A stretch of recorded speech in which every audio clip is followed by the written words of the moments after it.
Hey guys, my guest this month is Dr. Sebastian van Delden, the Dean of the School of Sciences, Mathematics, and Engineering at the College of Charleston. Originally from Saba, a small Dutch island in the Caribbean, Sebastian, his wife Elizabeth, and their two daughters now reside in Charleston. Dr. van Delden received his PhD in computer science from the University of Central Florida. With a current research interest in visual and voice-guided industrial robotics, Dr. van Delden has over 30 published peer-reviewed articles and a ton of awards. In his spare time, he serves on the foundation board for the Charleston Digital Corridor and is the Public Relations Chair for the Rotary Club of Charleston Breakfast. It is my pleasure to introduce Dr. Sebastian van Delden. So welcome, Sebastian. Thanks for being here. Yeah, thanks for having me. Yeah, so let's jump right in. So what's been your favorite job so far? Well, I think, currently my current job is certainly my favorite job. I'm the Dean of the School of Sciences, Mathematics, and Engineering here at the College of Charleston. And I have a background in computer science, but I help to support marine biology programs, biochemistry programs, meteorology programs. So every day I learn something new about all these different STEM disciplines. So I'm constantly learning. And it's certainly a very fulfilling and challenging role. So I would say this is one of my, definitely been my favorite job, but maybe tied with when I was in college. I grew up in the Caribbean. I came up to the US to go to college. And one of my favorite jobs when I was in college, I would go back home for the summer and work construction jobs, building rock walls, building swimming pools with a crew that was really hilarious to hang out with. But it also taught me the value of money and the value of hard work. And certainly that was one of my favorite, very different type of jobs, in my life. Yeah, that's a really cool answer. I was just literally talking to someone yesterday about, I grew up doing the same thing. My dad owned a construction company. And so every summer, that's what I did all summer. And it was an amazing experience. It's something I would like, my kids to experience at least once in their life. Because like you said, it's a very valuable experience to learn that type of hard work. Makes you appreciate office jobs. That's right. I enjoyed it too, because there was a beginning and an end to it. Yeah, absolutely. One thing I like about it too is you can see the end result at the end of the day. You can see what you did, and that's very rewarding. It's that dopamine hit. You can see the fruits of your labor. Yeah, and I still use some of those, that concept in my day-to-day here. I work on a lot of big projects that don't really have a beginning and end, but every now and then when I see a nail sticking out, I grab the hammer and I whack that sucker in. So yeah. Just to see that sense of accomplishment on whatever it is I can do on a day-to-day basis. So what's one of the best decisions you made early on in your career? I would say probably one of the best decisions in my career was when I was a young assistant professor at the University of South Carolina upstate. And I was drawn into a meeting, and we're sitting around a table, and the previous director of our undergraduate research program for campus had stepped out of that position. And everybody looked around the table. The chair of the committee said, "Hey, somebody has to step up and jump into this role." And everybody was trying not to make eye contact, they're looking down their toes, and I was just looking around. I was young and I guess dumb, and I was just like, wow, this sounds amazing. Sign me up, and I enthusiastically volunteered to take on that role, which led to a bigger directorship role on that campus, which really got me very interested in the administration side of higher ed. And like we were just talking about, the idea of seeing the results of your labor immediately. And these administrative roles in higher ed, you're in a position to help faculty, help students, and then immediately see the positive impact you're having on their day-to-day and eventually their career. So when I stepped up to do that directorship role, eventually it led to a chair position in Louisiana, then a chair position back here in Charleston, South Carolina, and now the dean position here. So that was really the first step of this pathway I've been on in higher ed. Awesome. There's an idea that I prescribe to, is early on in your career, you should say yes a lot. And then later in your career, you should say no more often. It takes longer to learn how to say no, for sure. Yeah, absolutely. So if you could go back in time, what advice would you give to your, maybe 18-year-old self that's just starting in on the higher education journey? Sure. 18 years old. I just came to the US as an international student. I went to UCF in Orlando, a mega huge university, even at the time. Now it's the second biggest university in America, but at the time it was huge. Growing up on a small island in the Caribbean with only 1,000 people living on the whole island, it was quite a culture shock to be a part of that community. And if I had to go back and do it over again, I would have told myself to get more involved in the various campus events and student leadership organizations and things like that. You know, being on the other side of the aisle now as one of these academic leaders, we do so much for our students to help them get engaged, meet company folks, meet each other, learn the material, apply what they're learning to industry. And we're always bummed if students don't kind of take us up on these opportunities.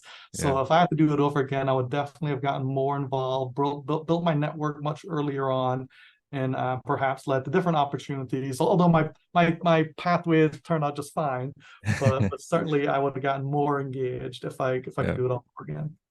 Yeah, investing in your network is always a high return activity.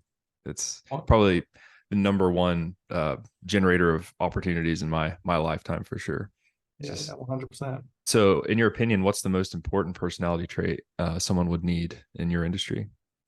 I think just being positive attitude, this can-do attitude, can solve so many problems. You know, my mom told me growing up, it takes just as much energy to frown as it does to smile. Yep. So why not smile on a day-to-day basis and approach and use that approach for any problem you're trying to solve. I mean, we've all been on teams where you have like a team member who's kind of a curmudgeon, you know, negative about everything, and you know that's just not helpful. So I think positive can-do attitude and hard work are what you need almost in any career path, and certainly in higher ed administration, that's a key to success. Nice. I would imagine I was just looking through your biography. I'd imagine that was probably helpful when you were over 5 different programs at the same time. I think it was like 1,100 students at one time. That's right. Wild. When I was the department chair, I had a department with 5 very different programs, 30 faculty, 1,100 students, and it was me and the hourly administrative assistant. And so that was quite challenging, lots to juggle. But of course, fast forward to today, I have 2,200 students, wow. 250 faculty, 19 programs that I'm dean of. But this year, I'm also the chair of our brand new engineering department, which just got started 2 months ago. So in addition to deanly duties, I help do the day-to-day management of this brand new engineering department. That's every single thing is being built from scratch.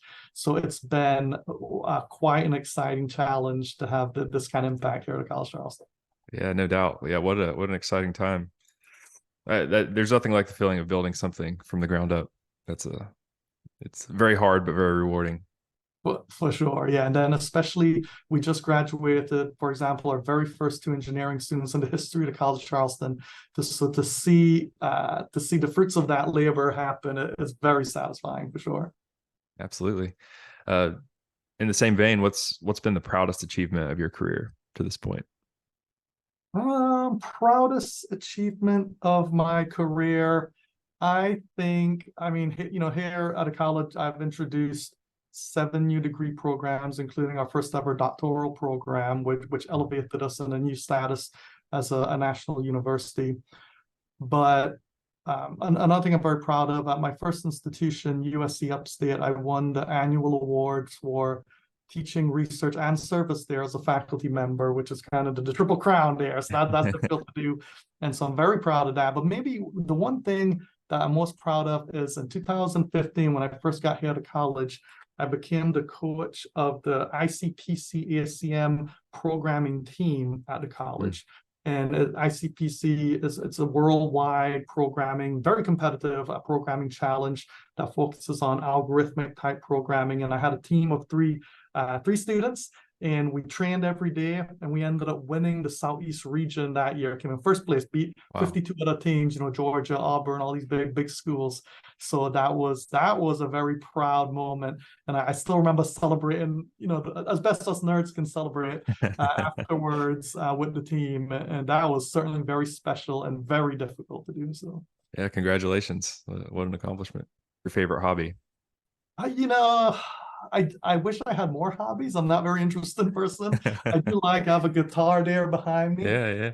I have no talent for playing a guitar at all, and I would never actually play it in front of humans, but I certainly do enjoy sitting on the back porch and playing from time to time. My wife works in the healthcare industry, and she has a much more challenging job than me. So the one thing we do very regularly is evening walks where we kind of talk through our days, and it gives me a lot of perspective on my problems when I hear about some of the things she's trying to tackle. But other than that, that's about it. Yeah, that's awesome. And so you're in the computer science field. What's some of the more exciting, 5 to 10 years down the road developments that you can see for computer science, and why people might want to be in that field? Right. There's a lot of buzz about AI right now, but this is not like the first time, right? And in 1957, when George McCarthy coined the term artificial intelligence at this big conference, everybody thought then that we'd have, intelligent robots walking among us within 5 years. And then we had what's called the AI winter afterwards. None of that really came true. And then this happened again in the 80s, and now it's happening again right now. So I think some of the ramifications of the chat GPTs of the world are a little bit exaggerated, but we'll see how it all kind of shakes out.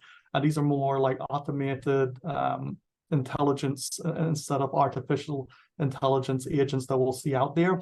I think with the next 5 to 10 years, there'll be tremendous strides in the AR technology, which will be super cool, right? So you can already see it happening. Like soon we'll just be able to buy glasses like this, where as you look around the world around you, you'll have information popping up about, like on the screen, it looks like it's in the air around these items, but it'll be this augmented world we live in. I could be looking at you and I could see a hat on your head. That doesn't really exist, right? But I think it's going to be wild within the next 5 to 10 years how that technology, just like how this technology didn't really exist 20 years ago, right? It didn't exist 20 years ago, and now it's ubiquitous anywhere. And so that AR technology very soon will reach the point where you can put enough technology in glasses to make it lightweight enough to make it make sense. So that's the thing that I think would be very cool. Yeah, awesome. One of my favorite books that addresses, I think it's probably a really realistic view of the future, is Ready Player One. I don't know if you're familiar with it. Yeah, I think that's pretty, to me anyway, it seems like that could be real eventually. Oh yeah, we're heading there for sure. And I enjoyed reading the book, and the movie was pretty good too. But anytime you read the book first and then you watch the movie, they change some things, and I mean it was still good. Never quite as good. Yeah. Do you have any other favorite books? Speaking of books, I don't read a lot. I read a lot of fiction stuff. I read the Jack Reacher series by Lee Child. I read a lot of Jim Butcher's work, but those were really fiction thriller type books. So I enjoy those. I have a couple of professional development books perhaps I've read, very few though. I think a lot of stuff I do and professional stuff is more common sense than anything else.